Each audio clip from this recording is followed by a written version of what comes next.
Hello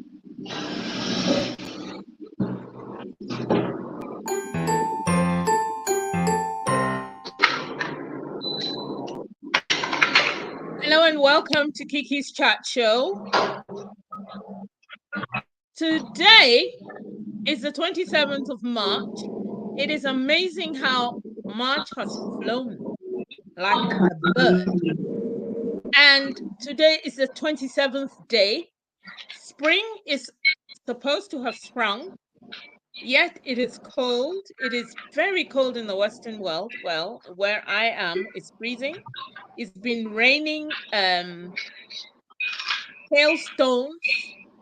The water is icy. Things are bad. Now it's the anniversary. Today is the anniversary of same-sex marriages. Women can marry women in the UK, and men can marry men. So interesting things are happening. It is so many years now. I can't remember, but I do remember the first one. I was working with a woman who had her wedding on the first day. I wonder how her marriage is as we speak, and I wish her well, whatever it is. Now, my people, today the topic is the rise of the matriarch. The rise of the matriarch is a topic which is it has complexities, because first of all, what is the matriarch? Do we still have matriarchs? What is the use of a matriarch? What does a matriarch do that will serve the family, the community, the country, the continent, the world? I'll tell you what a matriarch is before I introduce my guest. I have 3 guests, and I shall introduce them to you. A matriarch is a woman who rules or dominates a family, a group, or a state. Specifically, a mother who is the head and ruler of her family and descendants. So it could be your grandmother, for example, or your great-grandmother if she's alive. In my family, the matriarchs are the eldest sister of the family. So if there's in your grandmother's group, there is an elder sister. She is the matriarch, and everybody goes to her. She normally somehow lives in the family house, the ancestral home, the grandpa or great grandmother's house.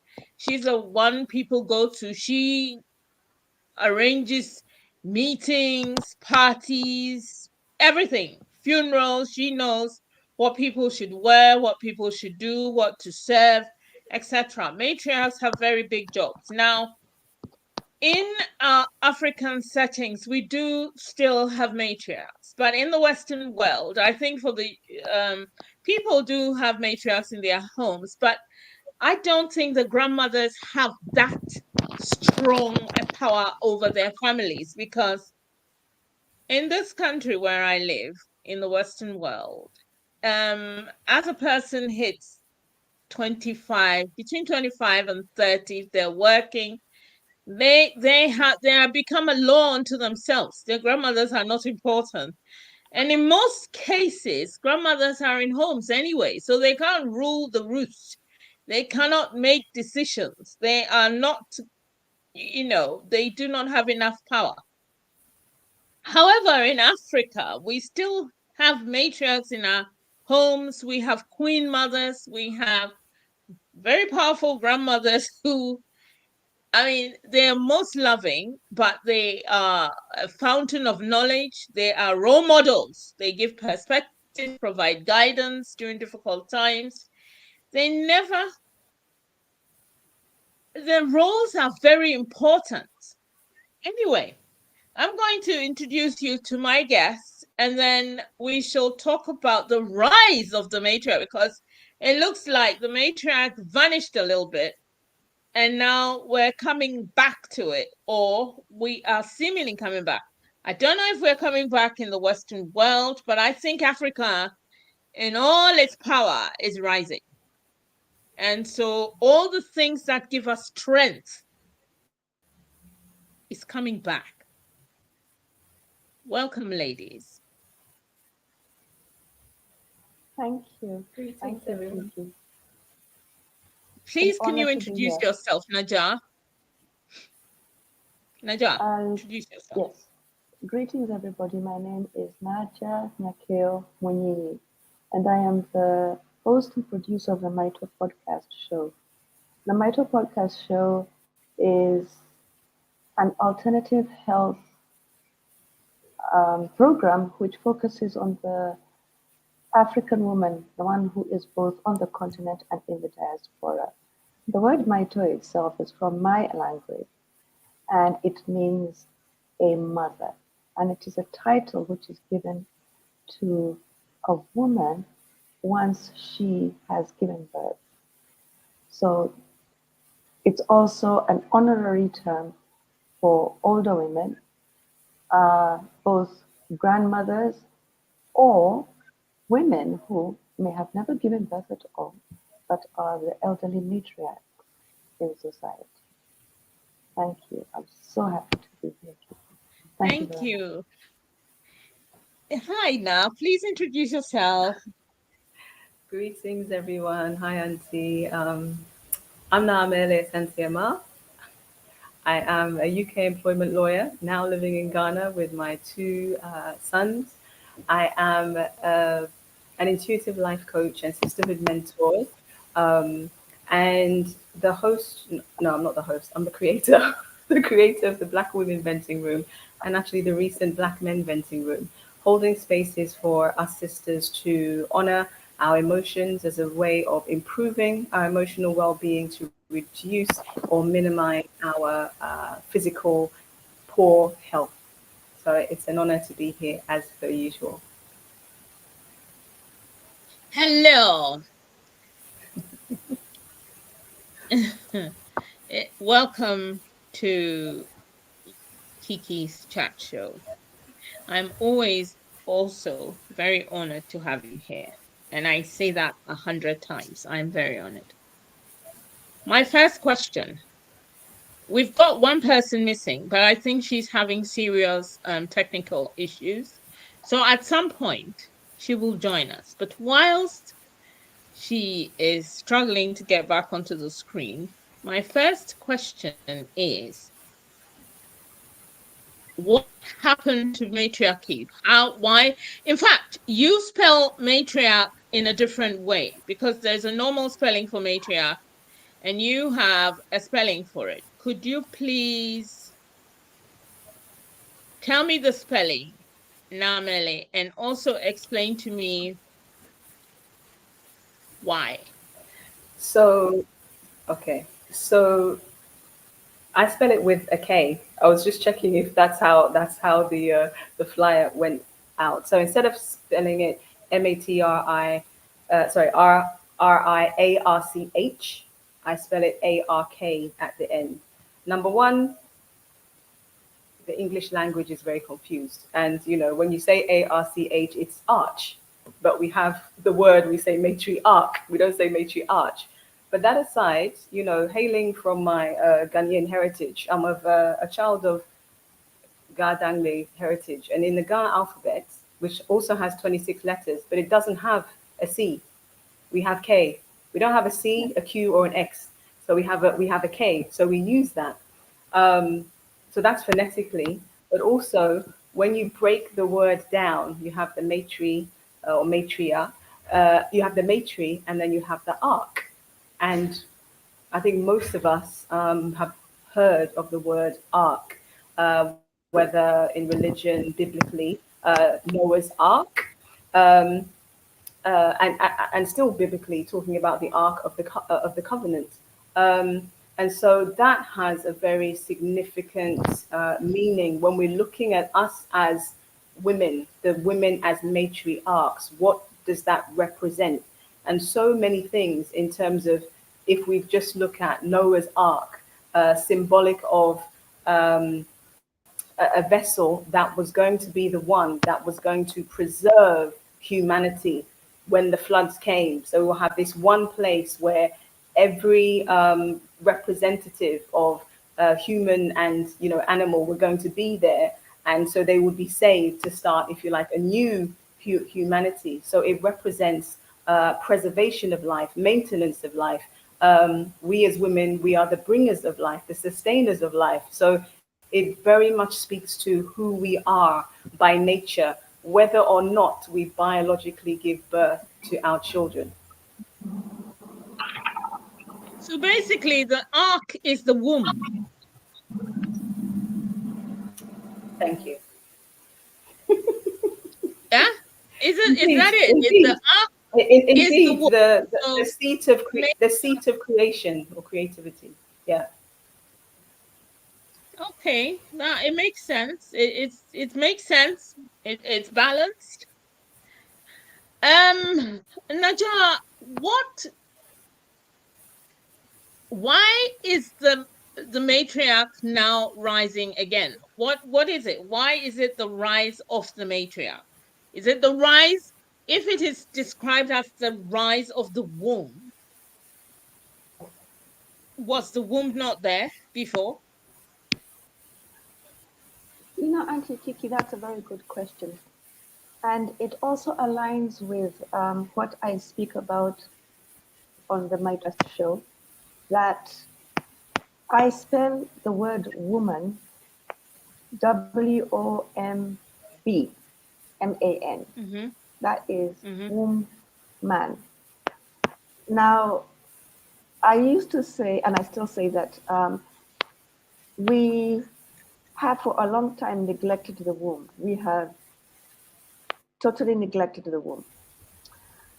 And the focus is coming back on the womb, especially when we speak about the African woman and when we talk about Maito. So now, when we put this when we put it together in context about the rise of the matriarch, there has been a season where we have been focused worldwide, um, all women, not just the African woman. We have been focused worldwide on the rise of the girl child, on women's rights. Ever since the China conference, okay, the world has been focused on women and the importance of women in society. Why were we focused on women? Why were we saying that we are important? We're saying this because we have had in place a system which is called patriarchy. Now, patriarchy is a system which focuses and gives rise to men, MEN. Now, what the rise of the girl child did and what matriarchy is the rise of the woman or the female and asserting her as, you have said, the head of the household and the head of all things as it was before. Before what?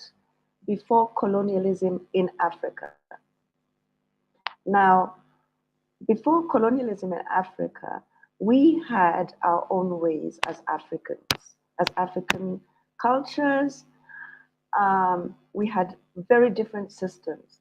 Each tribe had its own system. You've just mentioned your own system, where you said in your tribe that the matriarch was the oldest auntie and her duties Yes. and responsibilities. Yes.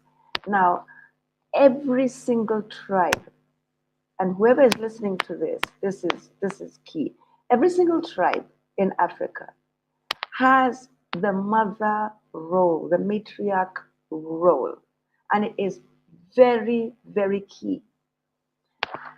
When we look even at the matriarch elephant, we see that it is similar to how our societies used to work, because the women were the ones who are in charge in the marketplace. They were the ones who were in charge of the families. They were the ones who said who married who. They were the ones who were in charge of who ate what and when, right? The men, what they were responsible for, they were responsible for traveling. We had grouts. who would travel all over the place and tell stories about our histories. We had artisans, we had musicians who would also travel all over from one city to another, telling stories as well. Men played an important part in the rearing of animals. They were very good at what is called animal husbandry. Animal husbandry, not women husbandry. Is what I just did? Okay. Yeah, so I get that. I get that. So men and women each had their roles before colonialism. However, that flipped. It flipped when the Europeans came to Africa, because they told us that the way our systems worked was not correct. It was wrong. It was barbaric. And they gave us new systems. And in these systems, it was 1.2, one man, one woman, one household, 2-point-something children, one car, or is it 2 cars? One car. Yeah, so it really changed things. It also separated the matriarch, the woman, from her sisters and aunties and cousins and all the other women. Because now when she got married, she didn't get married into a bigger family of women, right? Or if she was the first wife, she couldn't choose other sister wives. And so she was separated and isolated in a little house far away from everybody else. However, this has begun to change. Women are beginning to ask questions. Women are beginning to assert themselves. The power of the girl child has come back. We are here talking about patriarchy. We are here saying that no, it cannot continue like this anymore. Women have rights. So there is a rise in matriarchy. Thank you. Thank you. Equia, do you want to introduce yourself and then kind of give your understanding of matriarchy and how we're going to rise? How do you see the rise, or how do you see us moving forward? Okay, greetings everyone. Apologies for my network. I am Equia Eileen Bailey. I am living in Ghana. I am a Jamaican. I've spent most of my working and education life in the UK. So I'm very pleased to be here with my sisters and discussing this topic. And for me, I agree with the explanations that have gone forward so far about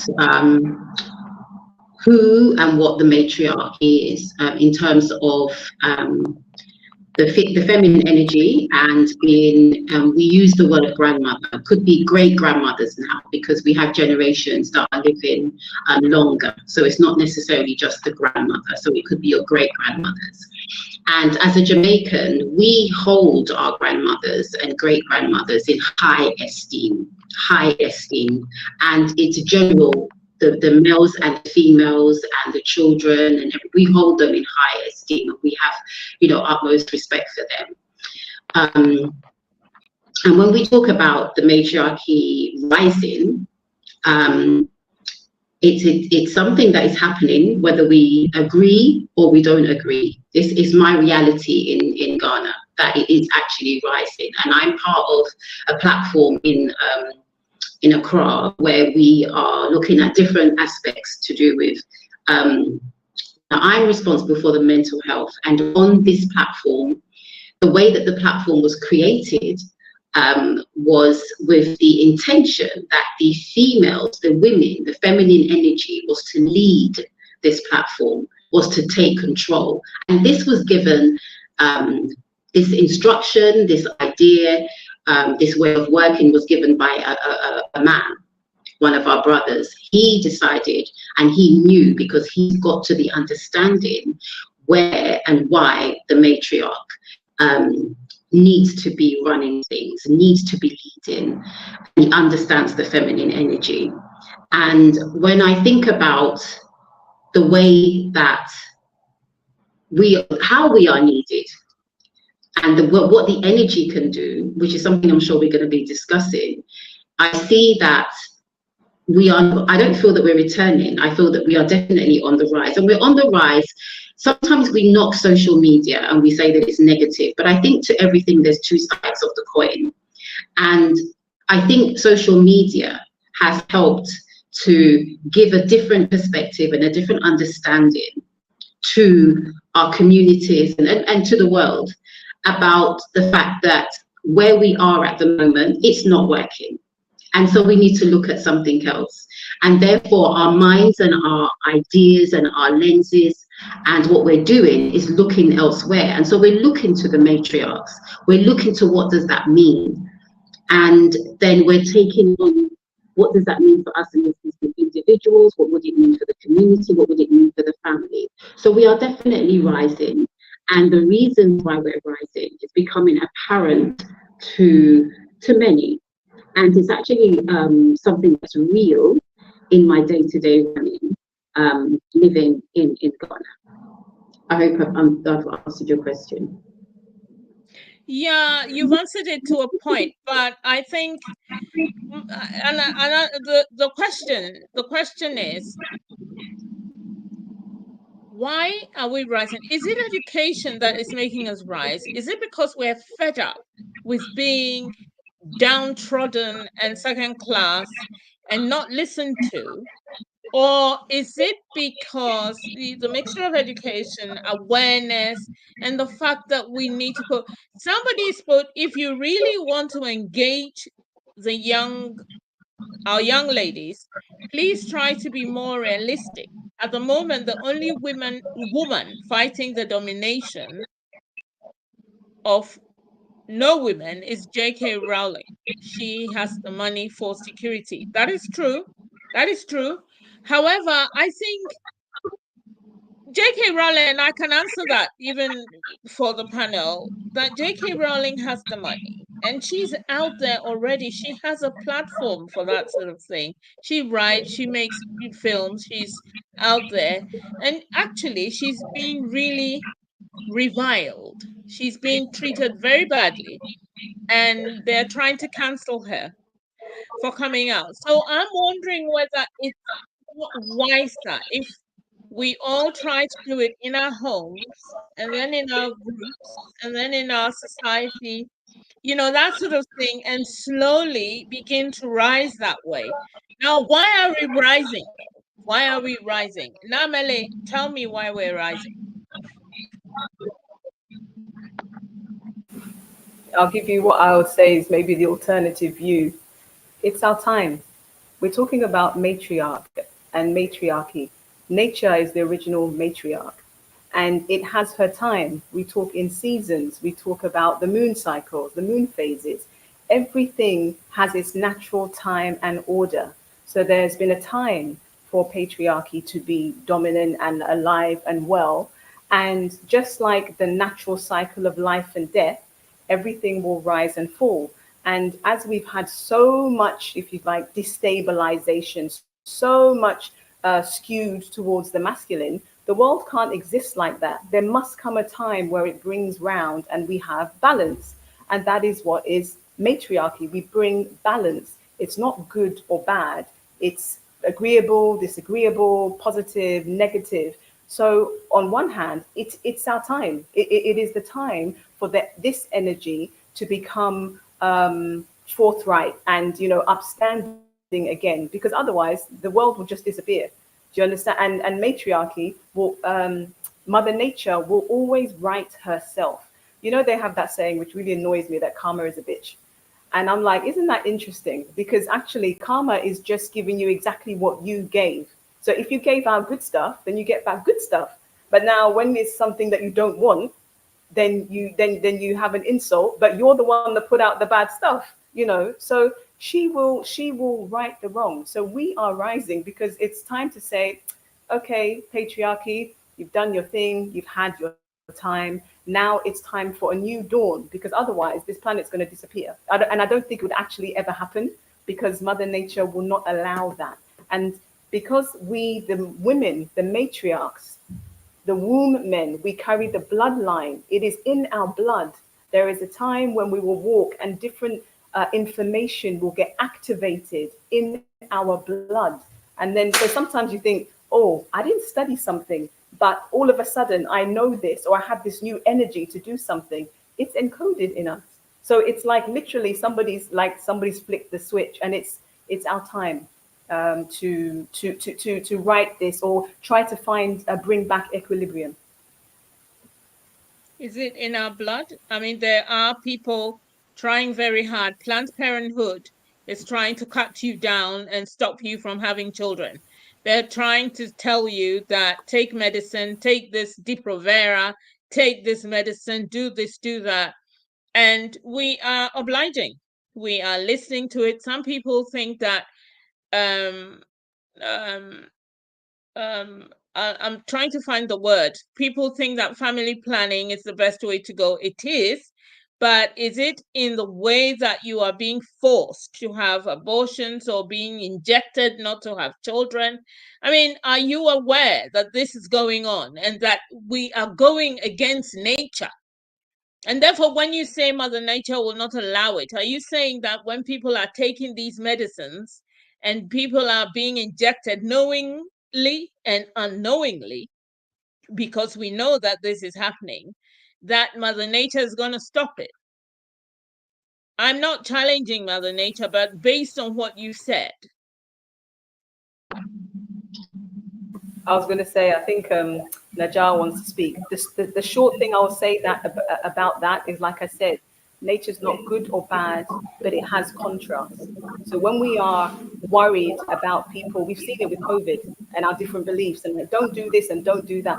When you have to go, it's your time to go. It's like there's no. It's funny. There's no emotion there. It's almost binary in that sense. That's what I would say. But I think Najar wanted to say something. Najar, shoot.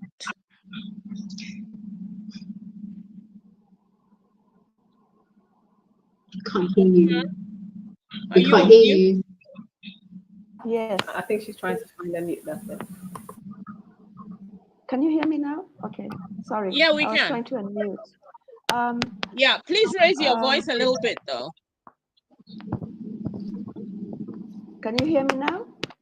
Yeah, we can. Okay, I think there's some background noise that I'm also hearing. I don't know where it's coming from. However, what Mother Nature does when we go against her, when we start taking all these Depo-Provera and all those things, what happens is that the body becomes uneasy. And this has been happening all across Africa, especially in spaces like in Kenya, where a lot of women have been taking the family planning contraceptives. They're well known, and it has been said that they are dangerous to the womb. So what happens is that the womb falls into a state of unease. State of unease meaning dis-ease, disease. So there are a lot of women who are complaining of womb diseases because of taking all these different contraceptives. Now, because this is so well known, it's well known, especially in America and in Europe. There has been a rise among women who have been stating that these products are not good. Even the sanitary pads, we're being told that they're not good. Even this using too much plastics, because it has been found that there is an issue in the plastic being found in the womb. So there's a concern. There's a serious concern about the health of the womb. And there's been a rise in the health of the womb. Yeah. Now, within Africa itself, because I've been here for a long time. I mean, I've been, some of us are old, Auntie Kiki, we're old enough, we know this. There has been a rise in women's rights, a rise in the knowledge that we are women. There's been a rise in education. There's been a rise in the different spaces where women are able and are working. You know, we have women pilots, we have women doctors, we have women bus drivers, women engineers, technicians, cooks, artists. You know, if we cannot say that the woman has not been rising. You know, that's just like putting on some very dark sunglasses and saying, no, I can't see sun. Women have been rising across the world. The things that, the jobs and the things that women could not do in the 1960s, we are doing now, and we're doing it exceedingly well. We have powerful women, even within politics. This was unheard of in the 1960s. This was unheard of in the 1950s. Okay, so we have progressed. We've gone very, very far. I think what young girls, some are doing is that they are not looking back at how far we've come. And we have come far in 60 years, very, very far. So give it another 60 years, where will we be? This is what we're talking about when we're saying that there's a rise in the matriarchy. We are not where we were. We are not. We are rising. And it is very, very obvious.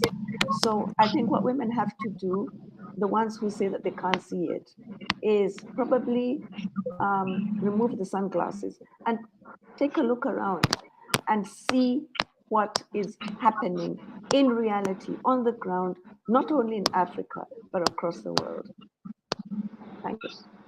Yeah, that's a powerful point. Ladies, there is noise in the background. Somebody has their telly on, or additional noise is going on because the people are complaining that they can't hear properly and that there's something, another sound or talking or something is on. Anyway, okay. Ikuya, you have something to say. Yeah, I just wanted to reiterate what's been said, and the different we have to look at the different levels and different things that contribute to the fact that the information is now being spread. And as I said before, if we look at social media, for instance, so sharing more about what women are doing, we can now understand what's happening across the world. We can understand what's happening in another country, whatever. So the information is there, that women are now doing things that they weren't doing before. As my sister just said, women are taking positions, so then we're not scared, we're not holding back, taking positions like in politics. We also have men. I mean, if I'm one person and I know men who are pushing for women to do more and to take what we assume to be their rightful place, and to acknowledge, and for the women themselves who are saying that they are finding it difficult to understand this, or whatever difficulty they are having in understanding what is actually happening, we need to get in touch with ourselves as women, as females. Let's get in touch with ourselves first, and then we will feel the energy and the current that is happening around us. If we don't choose to be open, we're not going to be seeing or feeling anything.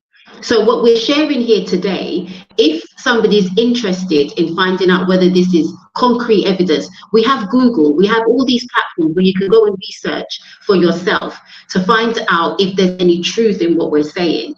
And what I'm saying to you is the women today there was a pastor in Ghana.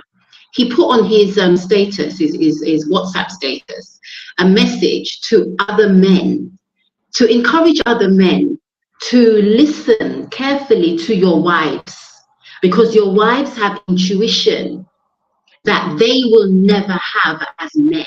This is what he put on his status today. So as a pastor in Africa, in Ghana, and he's not 40 years old.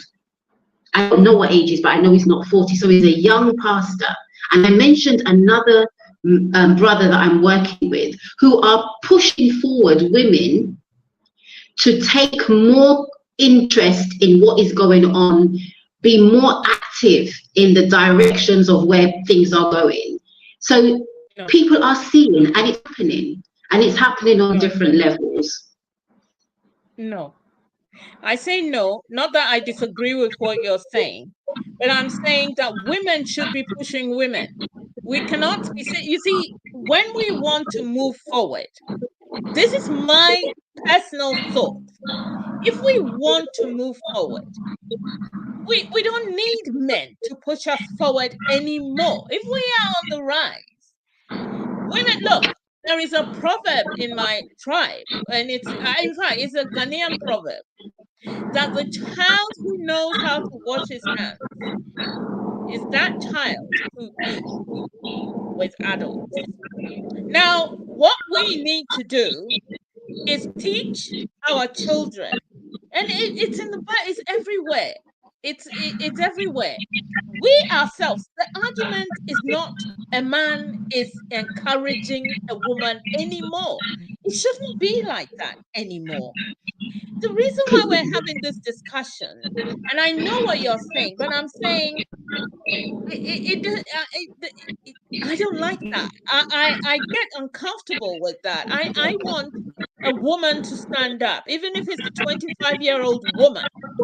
I want her, like you said, the guy wasn't 40. I want a woman who's not 40. We should be quoting her. We should be listening to women along the way. Have done a lot, but not enough. And educated women, we have the Margaret Thatchers, we have all these things. This is in the West. And in Africa, we have all. But I will tell you that in Ghana, we have Yasantua. Now, one of the reasons why she's constantly quoted is because she said, if the men are going to be doddering, we the women will surge forward. We will go to war. That is the spirit I'm looking for. I come from that spirit. We have experienced, this is our history.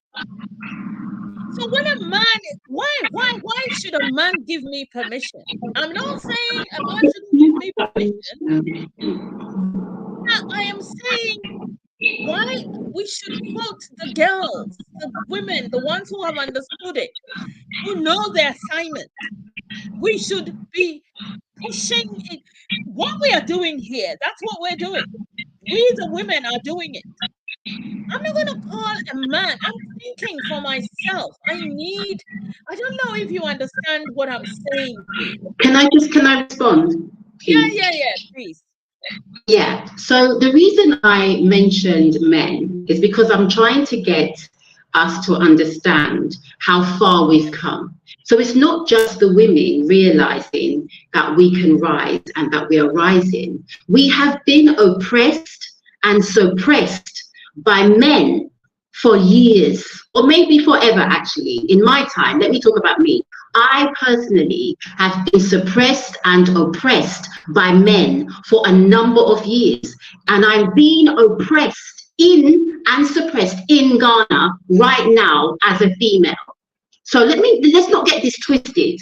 When I was in the UK, I was being oppressed and suppressed because I was a melanated female. Here, I'm not being oppressed and suppressed because of my skin color. I'm being oppressed and suppressed because of my gender. And I have come forward. I've given myself permission. When we are talking about young people, let me tell you, the best teacher for young people is an example. Because it's no point in me giving instructions and I haven't lived it. Because I'm just talking ethically. That's how I see it. I can encourage you, I can do whatever. But you see, if I can tell you that I've lived it, and if I can show you how I've come forward and how I'm rising, and I can give you an example, to me, that's the best teacher. So when I'm talking about men, what I'm saying is, it's women that are feeling the energy for us to rise. We've now got support, so we have support on both sides. That's why I raised that question, or that's why I said what I said. Okay, And cool. if I can just I'm not add, actually if I arguing can, with you. It just didn't sit well with me. That's what I'm not arguing with I, you. I hear you. I understand your point. But for me, I feel that this whole women's thing is that's the example. That is the example. That is women are we have to give the example. We have to push. Do you see? Thank you. Yeah. Nah. what I was going to add is that when it comes to some of our men who are aligned with us and the rise of the women, if you can say like that, please let's remember, or let me speak about from me, because my lens is that the woman, the mother, is the first teacher of the child.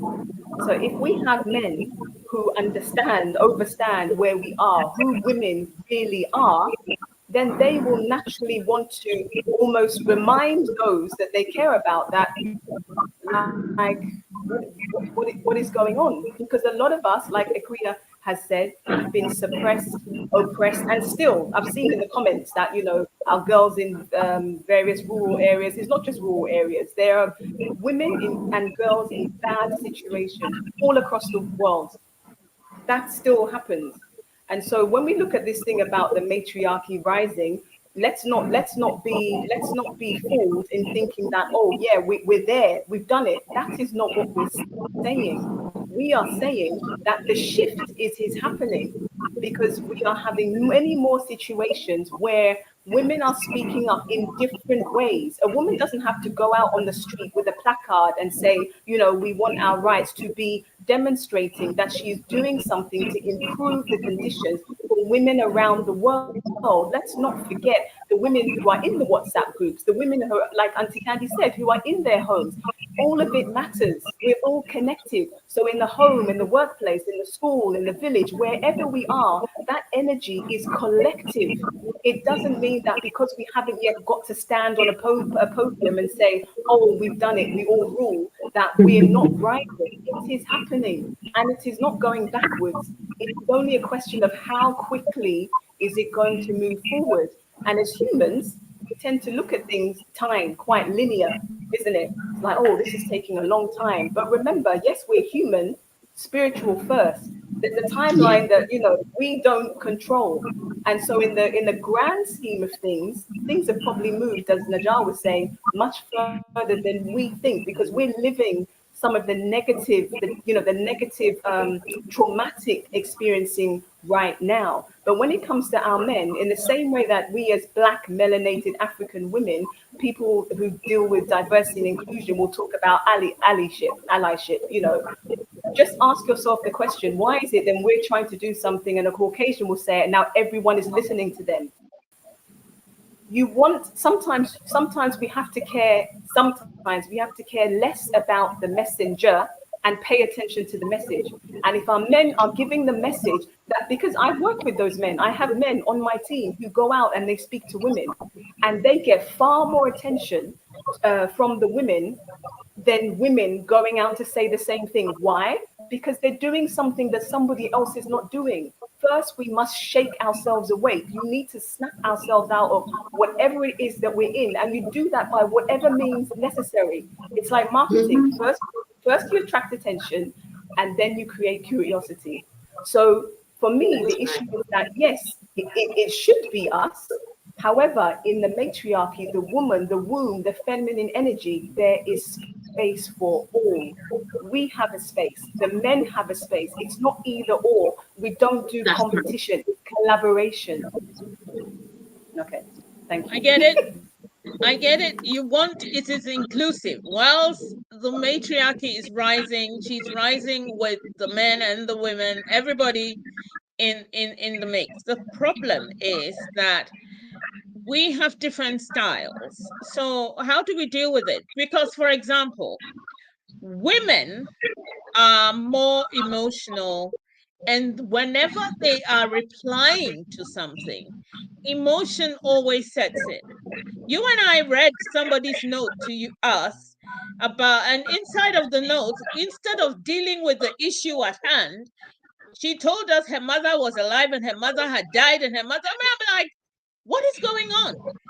Now, in situations like that, you kind of think you are losing the whole argument. You are losing the plot. It's not everybody who's interested in your emotional side of the argument. If you want to put something out there, make it plain. Speak your mind. Let the truth come out.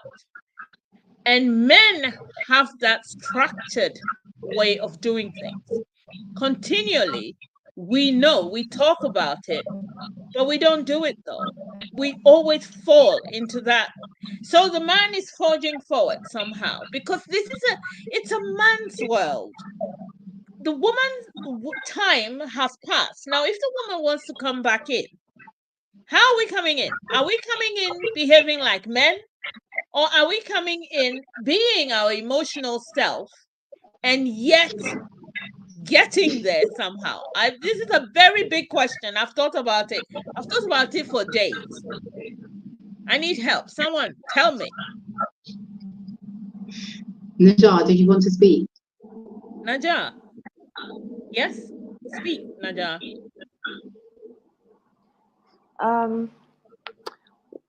Men and women are very different creatures, very different. First of all, women, when they are born, because they have a womb, they have over 3,000 extra genes because of the womb and the womb organ and its function. So the woman is extra wired. Let's start off there. She's extra wired. She has so many womb.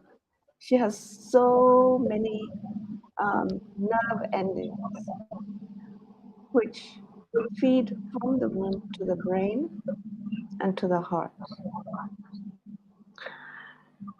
Let's think about it this way.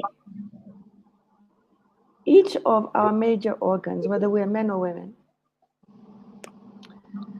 are linked to the brain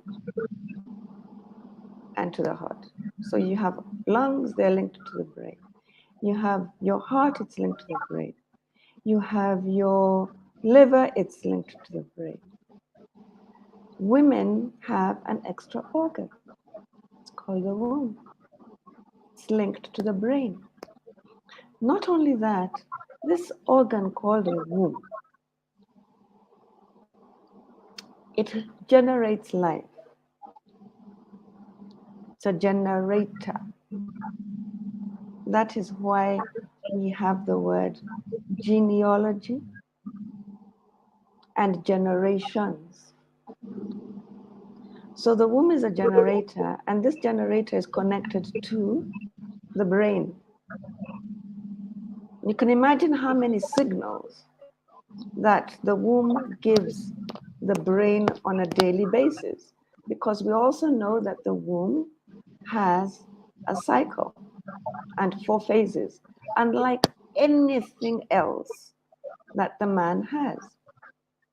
So these 4 phases of the womb, there's always something going on, and there's always some kind of message which is being taken to the brain.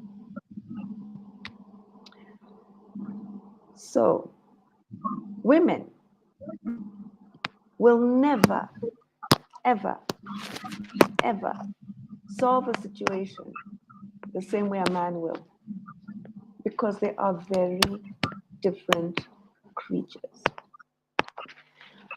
And men and women have been solving their problems very differently for millennia. There's a man's way to solve a problem, and there's a woman's way to solve a problem. And there was never an issue, never. The issue came again with colonialism and with patriarchy, where they said that the only person that we're going to listen to is the man, not the woman. But what is happening now is that the woman has been given a chance to voice herself and to say that there's another way to do things. So the way that she runs a house is not the way a man runs a house. No. The way that she drives a car is not the way a man drives a car. The way that a woman will run a country is not the same way that a man will run the country. And all this time, what we have been doing is that we have been allowing the man to run the world. And what has been happening? Constant war. So even if we go into the area of politics, or we go into any area at all, we'll find that there's a lot of aggression because men are very aggressive. And the way that they see that they can solve things is through that strong aggression. Now, matriarchy is back. And what women are saying is this: you men have run the world for such a long time, and we have been in one constant war after another, after another, after another. Why don't you give women a chance to run things? Why did we say that? Have we actually said that? Yes, we have actually said that. And even, what's her name? The AU, former AU, Dr. Ariana, she says that all the time. But, okay. Arikana. Arikana, yes. She says it all the time. Nobody listens. You know, we listen. No, people listen. The UN is not listening. There are a lot of people who are listening. There are a lot of people who are listening. Okay. I know for one that I have listened and I'm here now. So my voice is getting heard by, I don't know how many women are listening. I don't know how many will reach this particular live show will reach. But Kiki, women are listening to you. Men are also listening to you. They're listening to this show, right? So they're hearing her voice through me. Through women are talking. Women are saying, listen, we want to run the house the way that we know how to run the house, because we are very different natures. So the men will run it this way, the women will run it this way. Now, the balance is coming back. The balance is coming back. Balance. Where the women are saying, we also want our voice to be heard. Because there has been an imbalance, there's been too much of, no, we're only going to run things the men's way. So that is why matriarchy is returning. And this cannot be understated. It cannot, we cannot ignore this. Because women I don't want to interrupt you. I don't want to interrupt you, but I think Equia wants to say something very terribly. So let her have a go, quick. I just want to add to what my sister's saying and the question that you were saying. And my key words that I need to spit, shout, and whatever out is balance. Okay, balance. So when you're saying that men are not emotional, we need emotions, okay? Because we need to feel what is going on, okay? And when we feel what is going on, we can then, it brings a different energy. Right, so we need the female energy, and we need the male energy.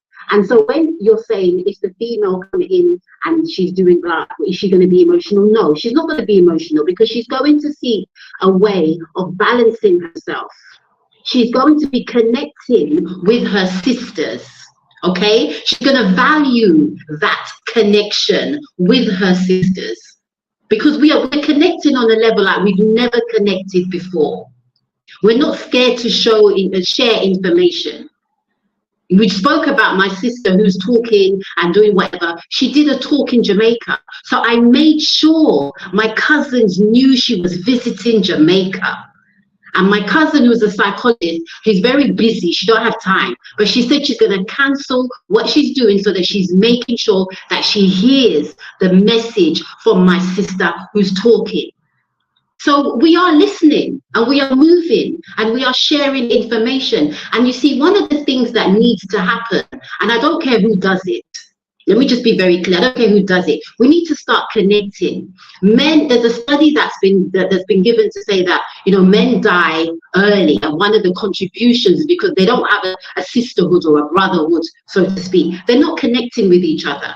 I'm in Ghana by myself, on my own. I came here alone. I'm still alone in terms of I don't have a husband or partner. I'm single. And I make no apology for that either, okay? Because it's very peaceful. Anyway, let me just move on. So what I'm saying is I have my sisters.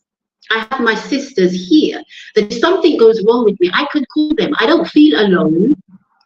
I don't feel anxious because if I get sick, blah, blah. I have my female, my sisters, my feminine energy that will hold space for me, and they have been holding space. It's not an imagination that I'm coming up with. So we need that balance whenever we're doing anything and going ahead. And if we're talking about running the country and being leaders, we need balance. We need balance. And if you look into a system, any system that you want to pick a system and find out the role of the woman in that system, if that system is being fruitful. Find out the role of the woman. Because if it's a man that you see heading it, there's going to be feminine energy there somewhere that is holding it together and pushing it forward. You trust me on that one. Trust me on that. Yes, we need balance. I need to ask you something. Okay. So here we are. We're talking about balance. I have a question. It's a kind of a question going into a statement. And in any case, everything that I've said, of course, I've read about it, I've thought about it, and come and go and come and go. But it is not steadfast or in concrete. The whole idea is for women to forge forward. So however we're doing it, the matriarch, it's fine. My question is, somebody mentioned that women oppress other women. I have been in meetings with you where I'm always saying this phrase that I learned from Jamaica. A Jamaican woman taught me, which is each one, teach one. Now, what if we put it in our minds that every time a woman gets a position, she only appoints, let's say, 75% women? There are educated women about. What if women decide to give a chance to the poor girl who maybe can't pay her fees, maybe can't do X and Y? What if women start looking around and thinking there are a lot of women out there? For the matriarchy to rise, there have to be women. And there have to be positive women pushing this whole narrative so that in 60 years, as Najah said, it's going to work. Do you understand? Does that make sense to anyone? This is what I'm saying, that each one teach one. You get a position, you are in an office, you are interviewing people, you take on women. You are doing something, you are helping women. Women, women, women. That is the only way, because women need to feed children. Women need to have a happy home. Women need to be comfortable in their lives. Women need not to feel envy. If you have it, maybe you'll be happy. Why don't we look at that and see? Because there are swathes of women out there. You guys are educated and you are in your field, so you're doing very well. But there are thousands of women out there who are not. There are women who may be educated, but they're miserable in their home. They're being oppressed, as by your word.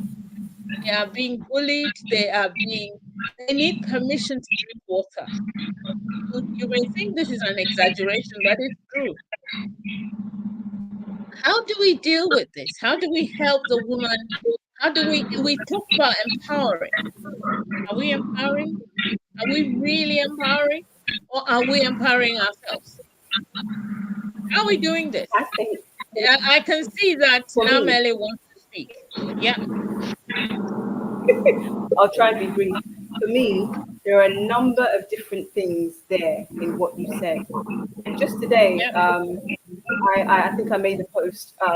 The usual thing we'll do is, yes, if somebody's in a position, so you were talking about women, if a woman has managed to get to a position that not many others have got into, the expectation is that she will pull the next one through, the next one through, the next one through. Some women report that actually when she gets there, she's sitting on her hands, she's not helping. And for me, number one, that may be the case. What also is definitely the case in some situations, in many situations, is that let's not forget, even though I would say we're coming into matriarchy, the patriarchy is not just going to roll over and die. So remember that when the women go into these spaces, we are still going into dominated spaces. So even though that there is a woman in that position, she has to still battle a whole heap of masculine energy. We don't know how she got there. And I really try hard not to take away any kudos from a woman who has managed to get to a position that she's never been there.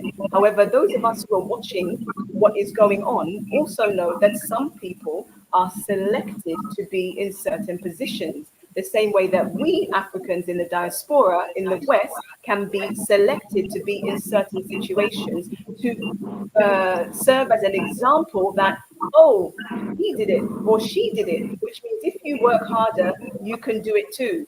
And it's pure nonsense. It is, I call it, it's pure nonsense. That's what we call tokenism. So for the women who get there and they actually want to help women come through, some of them try and they are roasted. I won't even say like in which different ways they are roasted. Some of them actually do try and they cannot. And we don't know what it took for them to get where they are.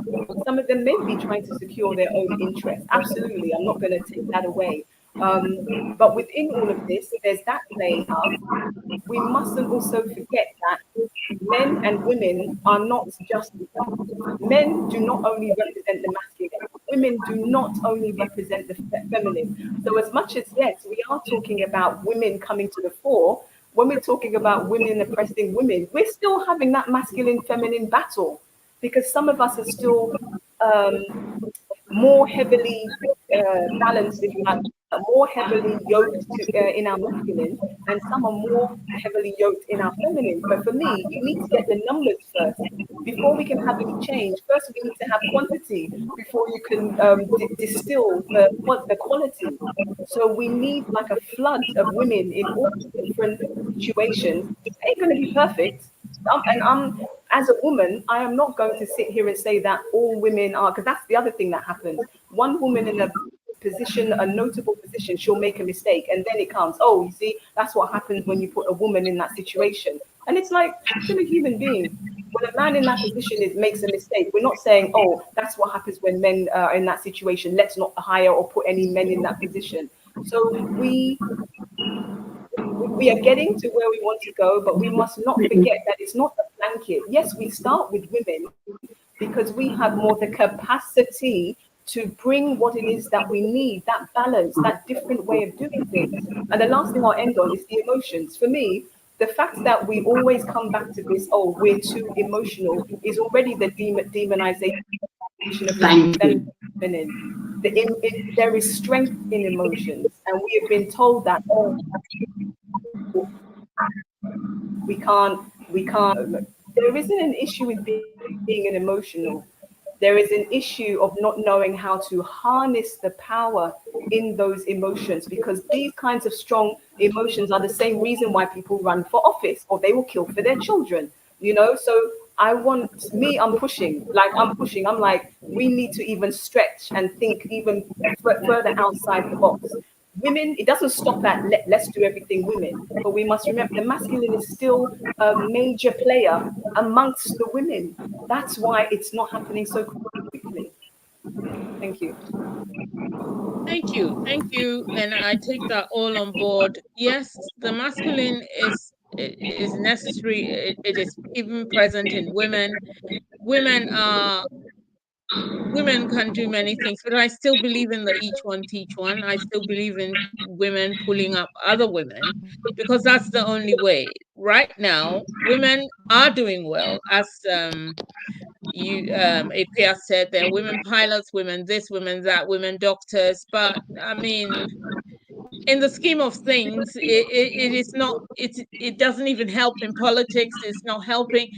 Even our children. I mean, women are struggling. They're getting up, going to work. Do women even chat with their children? Do women even let the children understand that, look, it's a struggle and blah, blah, blah? No. And especially if a woman is oppressed in the home where there is a man doing the oppression. I mean, the children don't even, they may feel sorry for the mother, but there's no example there. I mean, I don't know if you understand what I'm saying, but there are issues, and these issues need to be addressed. And if we are just skimming over the top and saying, oh yeah, women are doing well, women are not doing well. In my view, women are working, women are fighting, but they're not doing well. I think Equia has something to say. The show is about to end. We have only 4 minutes. Yeah, so very quickly, my thing why I will say women are doing well is because when we were oppressed and suppressed, we didn't go away. We didn't go away. We still held our ground until the way that now we're getting an opening to come to the fore. And when you talk about women working hard and not having time for their children, that's because we as human beings do not understand feminine and masculine energy. That's the reason why the home, okay, is not running as it should be. Thank you. Thank you. Yes, I agree with you on that. I don't know if other people agree with it, but I think we have come to a situation where we do not understand what each other brings to the table. And if we do, right now, people think about material things. People do not think that, the woman is in the home. Maybe she's looking after your children. You want her to go out to work. There is a disconnect somewhere. I'm ready for you, Nadia. Your last 2 minutes. I'll try and make it 1 minute. Okay. I think what we need to do is we need to teach women who they are. That's it. Yeah. We need to teach our ladies, our girls, from when they're very young about who they are. Once they get to know who they are and they get to understand what the womb is, then we will see a real rise in the matriarchy. And probably this is why, as girls, we are sent away so quickly away from the home. We're sent into kindergarten. We're sent into other spaces where we're not with our matriarchs, with our mothers and sisters and cousins and great grandmothers, so that we don't learn who we are. Because if we learn who we are as little girls, we'll have that power. So my closing would be that we find out and learn who we are as women. And we teach this to all the women in our cycle. And we teach it with love, not with hate. Because as Na says, the universe doesn't care about you. If you send out love, the universe is going to give you love. If you send out hate, the universe is going to send you hate. If you focus on love and pushing women and assisting women, the energy which is going to come back is that we are going to help our sisters even more. So we don't focus on the negatives, let's focus on the positives. That's right. Excellent. We've got 1 minute. And from all of that, I have gathered that we need to teach the young who they are. We ourselves need to ask ourselves a question, the grown-ups. And then we need to start teaching our children, a female, the girl child, who she is, and to stand in her power, gently and with love. And maybe we will rise. I mean, we do rise. If you go back to the poem, and still arise. Mhm. Yes, you know, but it's a black thing.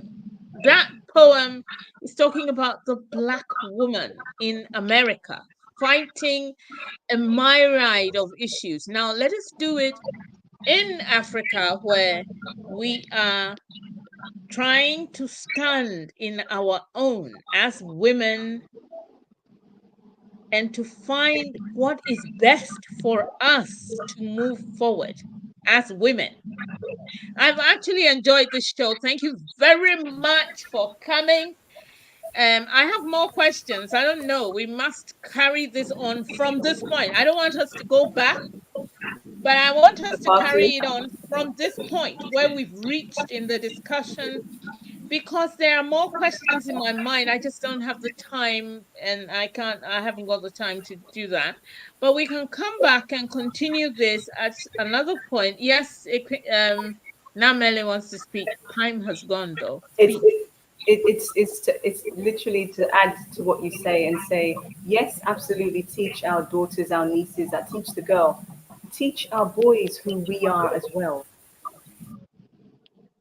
Yes, Teach our boys who their mothers, their sisters, teach them who we are as well. yes. We need to, there's a lot of teaching going to go on from this moment on. I think any listener, whether you're listening live with us or you listen later, the whole idea is to teach, teach, teach, teach. The only way the matriarchy will rise to get to that peak where it wants to be and break that glass ceiling and let the world will be a better place when women stand in their glory, in their power, in their thought, in their action. Thank you very much. Thank you, listeners, for listening to us, the ones who stayed. I thank you. I thank you. I thank you. I'm learning how to do this. Thank you, thank you, thank you, thank you. And I want to thank my beautiful, beautiful ladies who are here, Namele, Equia, and Naja, for staying with me for this whole month of this is the Women's Month, actually, the month of March. And this has been illuminating. We've had different types of discussions. We could carry on at some point. Thank you. It has been a lively discussion. Someone said inside of the, everyone has their own view, and they're all women. Every woman who people are listening, they're giving their views. It's very important. Thank you very much. I have to end the stream. Ladies,